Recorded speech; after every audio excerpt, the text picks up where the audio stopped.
The first time I saw her, the alien child was trying to sell flowers in the rain. I'd landed on Varellus Prime 2 cycles ago, one of the few humans who bothered to live this far from Earth's comfort. The city of Giroux gleamed like 1,000 shards of glass under the twin moons, a labyrinth of markets and alien dialects. And there, in the middle of all that brilliance, a small figure with lavender skin and bright yellow eyes stood shivering beneath a tattered awning. She couldn't have been more than 6 or 7 by human standards anyway. Her delicate frilled ears drooped with exhaustion as she held up a bunch of wilted flowers.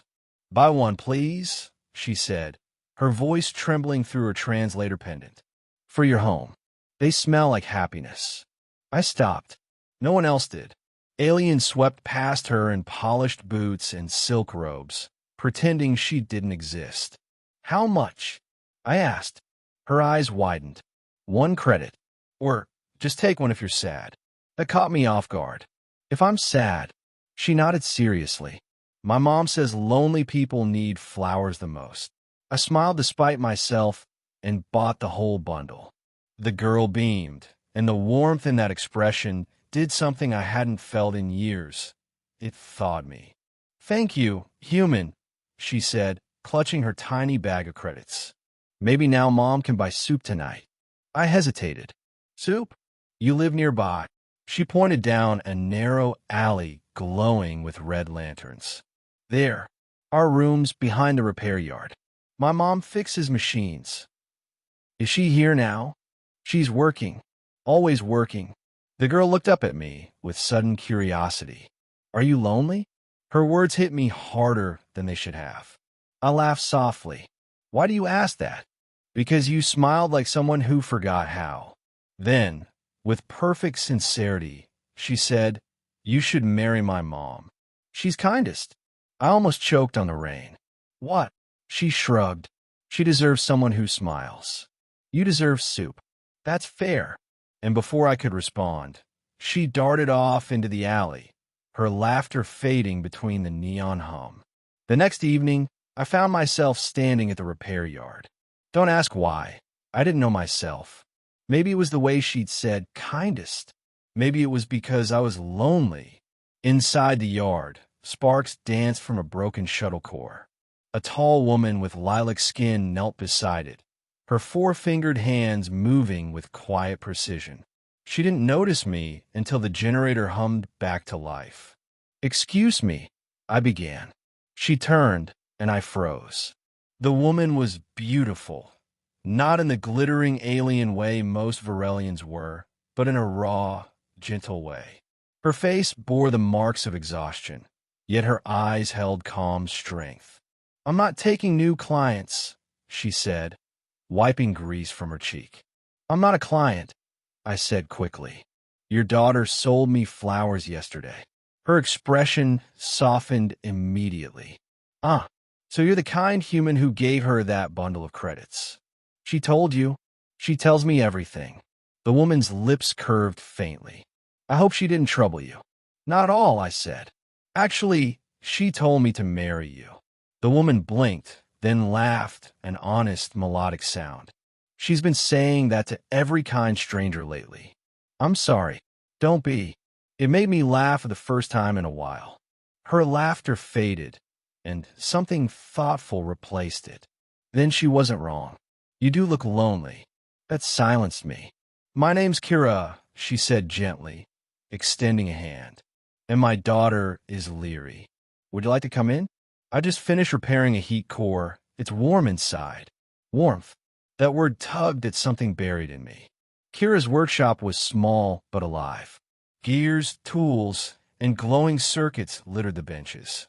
The walls were patched with bits of fabric Leary had painted, bright suns and awkward stick figures that looked suspiciously like the two of them. Over a bowl of steaming soup, Kira told me about her life. "We were engineers once," she said quietly, "before the war. When the factories fell, humans pulled out. Most of my kin fled to the inner colonies. But I stayed. Someone had to fix what was left." "And your husband?" Her gaze flickered to the floor. Gone. He fought. Didn't return. I wanted to say something comforting, but Leary barreled in at that moment, throwing herself into her mother's arms. Mom, he's here. He's really here, she said, pointing at me like I'd done something heroic. Kira smiled softly. Yes, little one. He's here. Leary giggled and whispered to her mother. Told you he'd come. I knew he was lonely. Over the next few weeks, I kept finding excuses to stop by. I told myself it was for repairs or for the soup, but the truth was simpler. I liked being there. Kira worked tirelessly, her fingers deft even when the power cut out. I started helping, hauling parts, translating human schematics, teaching her how to rewire the old Terran units. She laughed at my clumsy alien accent. I laughed when she mispronounced English words. And Leary, always watching, always smiling, played matchmaker in ways only a child could. She'd set 2 bowls for dinner every night, even when I swore I wasn't staying. She'd drag me by the hand to show off her drawings. 3 figures holding hands under a bright yellow sun. One evening, as the rain whispered against the roof, Kira said quietly, "You could leave this city anytime. You don't belong among our broken machines." "Neither do you," I said. "But you stay." She looked at me for a long moment. "Because there's still something worth fixing." I didn't realize then she was talking about me. The day trouble came. The rain had turned to acid drizzle. Government drones patrolled the lower districts, rounding up anyone without proper identification. Kira was undocumented. "They're sweeping the yard next," I said, watching the skies flicker with red lights. She nodded, fear flashing behind her calm. "I'll hide Leary. We'll move at dawn. You'll never make it past the checkpoint." I swallowed. "They'll take her from you." Her lips trembled for the first time. "Then what choice do I have?" And that's when Leary appeared again, tiny, fearless, holding her mother's hand. "Mom," she whispered, "if we marry him, they can't take us, right? Humans can't be separated from family." Kira blinked, startled. "Leary, that's not." "She's right," I said suddenly, feeling my heartbeat thunder. "Human law protects bonded kin. I can file it." Kira turned to me, disbelief and something deeper in her eyes. "You would do that for us?" I stepped closer, rain hissing on the metal roof. "I don't know when it happened, Kira, but I stopped being lonely around you. Maybe Leary was right all along." She stared at me for a long, fragile second. Then she whispered, "Then marry me, human, before the lights come." We did it that night. An improvised bonding under flickering lamps, Leary's small hands clutching a half-wilted flower between us. I registered it through my old Earth terminal, sealing it in both human and Varelian law. By morning, the drones had scanned the file and moved on. Registered family. Their scanners chirped. Safe. When they vanished into the gray clouds, Kira let out a shaking laugh of relief and pressed her forehead against mine. "You saved us." "Leary did," I murmured, and when I looked down, the little girl beamed up at us, proud as a sunrise. "Told you, human. My mom's kindest." Months passed. Kira's repair yard became our shared project, rebuilt with salvaged human tech. Leary grew stronger, brighter, always covered in paint and mischief. And me, I finally understood what home felt like again. A sci-fi medical bay scene with futuristic technology and dim industrial lighting. A pale-skinned alien woman with long silver blue hair tied in twin ponytails wearing a black armor bodysuit tends to a wounded human soldier lying on a blood-stained medical bed.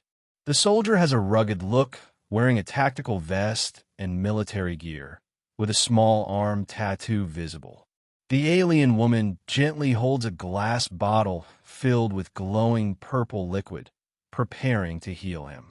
The background shows shelves filled with bottles, equipment, and cables hanging from the ceiling, illuminated by cool white overhead lights.